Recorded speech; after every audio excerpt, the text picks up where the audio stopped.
Oklahoma City down 15-0 to start has come back. Third quarter for the Thunder, their most in a third quarter this postseason. And the bench doing it again. Trouble making my teammates better right now. I need to be more of a team player. Down 15 to start, the Thunder win by 15 and take a 2-1 series lead. Game 4 NBA Western Conference Finals. Thunder Spurs coming up tonight. OKC leads the series 2-1 so far this series. The Thunder bench has outscored the Spurs bench by 119 points. The OKC bench has scored 50 or more points in each of the first 3 games of this Western Conference Final. We said good morning to NBA reporter Tim McMahon. Tim, the Thunder's depth has been a huge part of their success, not only in this playoffs, but the entire season.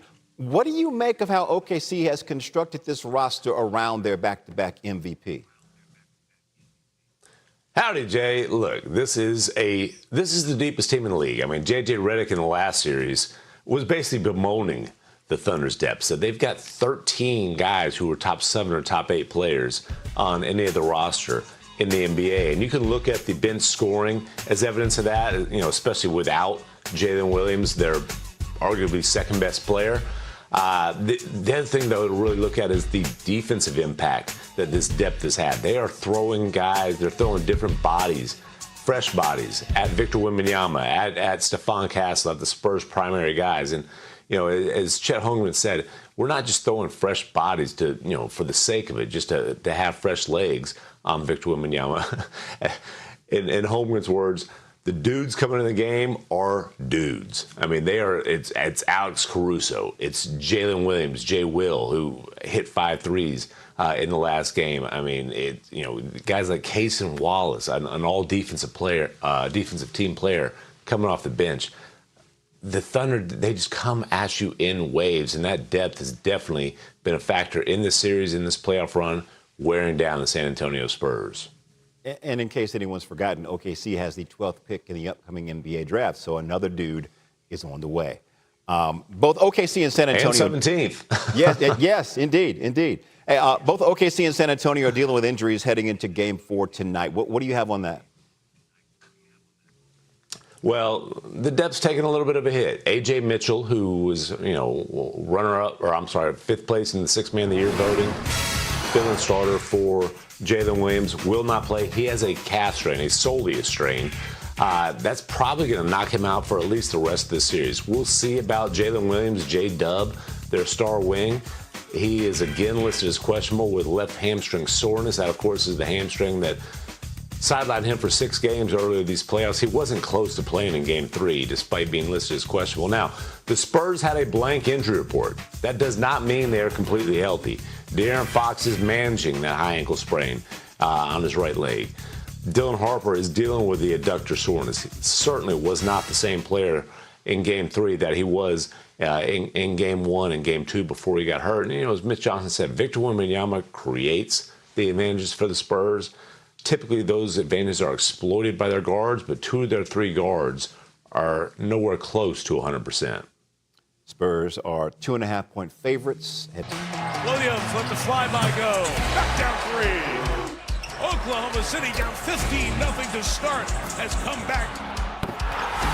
Third quarter for the Thunder, their most in a third quarter this postseason. And the bench doing it again. Trouble making my teammates better right now. I need to be more of a team player. Down 15 to start, the Thunder win by 15 and take a 2-1 series lead. PJ Carlesimo will continue to be on the call for Game 4 of the Western Conference Final on ESPN Radio. He's our coach, and he's with us on SportsCenter this morning. We see Victor Wembanyama in that montage, Coach. I know we had to watch it. You had to listen to it, but it was the Thunder bench who really drew the attention in Game 3. They scored 76 points. What jumps out to you as you've watched that unit through the first 3 games of the series? Randy, they've been unbelievable. They're averaging over 60 points a game. Bench points, the leader this year averaged 46, and they're doing it with multiple players. Alex Caruso's arguably been their best player in the playoffs. He's shooting over 60% from the field. Cason Wallace with the steals all the time. Jared McCain's probably the biggest surprise. Jalen Williams gets a chance to play, and he goes 5 for 6 from the three-point line. Jared McCain, you wouldn't even have talked about him, and he's got the third most points for the Thunder in this series. They had 4 guys in double figures, Rand, back-to-back games. That hasn't happened since 1971 in the playoffs. Yeah. Over 60 points a game from the bench is incredible. Coach, you can't be in the game for decades without having ties to both of these teams. You were an assistant coach for the Spurs with Coach Greg Popovich. You won 3 titles between 2003 and 2007. Then you're the first coach for the Thunder franchise. So as a coach looking at this, what would be your game plan to try and contain the all-world player that is Victor Wembanyama? Gary, I'm lucky I didn't have to come up with a game plan for this. But I mean, with Victor, all you can do, you have to be physical with him, first of all, with any great player, he or SGA. You got to give him different looks. Victor's problem is just what you're seeing. He can block shots.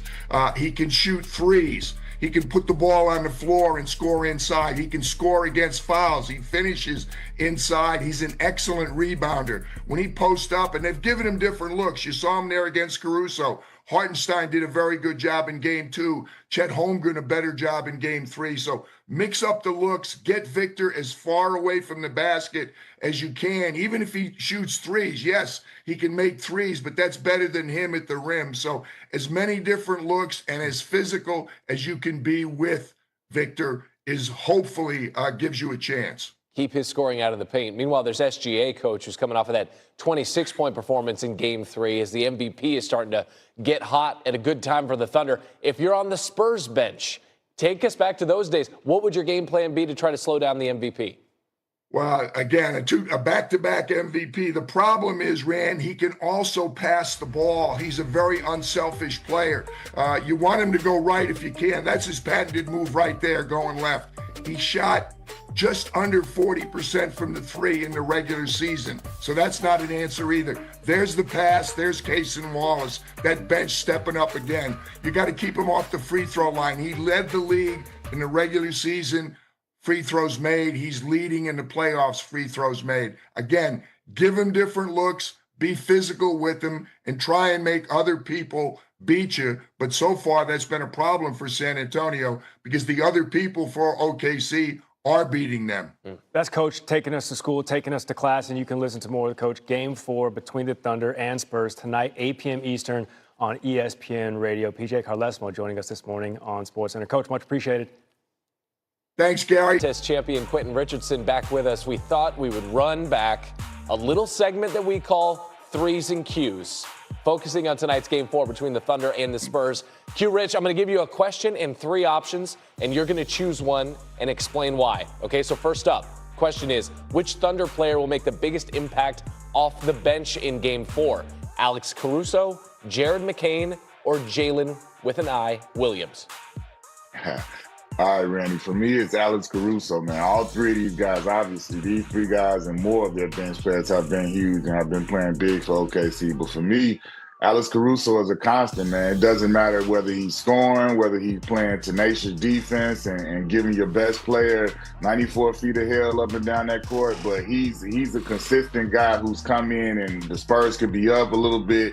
He comes in, plays well, changes the pace of the game, and changes the energy of the game. He's an impact player and a game changer every game of the series for them. So I'm taking Caruso. He's been a problem for San Antonio, flat out. A.J. Mitchell, meanwhile, has been ruled out for Game 4, and Jalen, with an E, Williams, is questionable for Game 4. All right, so next question. Which Spurs player, aside from Wemby, cannot afford to have a bad game?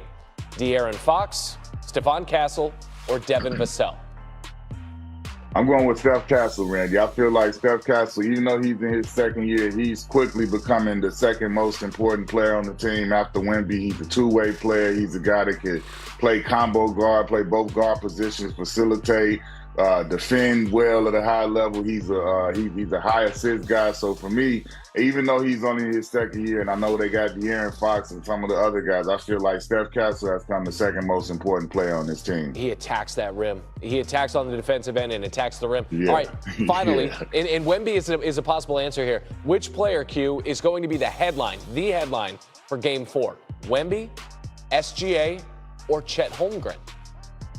I'm gonna go with the MVP here. I'm going with SGA. I feel like he's kind of working his way out of the double teams and things they've done to him earlier in the series. He's kind of figuring it out, and he had his first 30 in a little while this last game. I expect him to come back and compound on that game and show the stuff that he's figured out in their defense. And I think he still will be the main attraction in this game. OKC's dealing with injuries. We already told.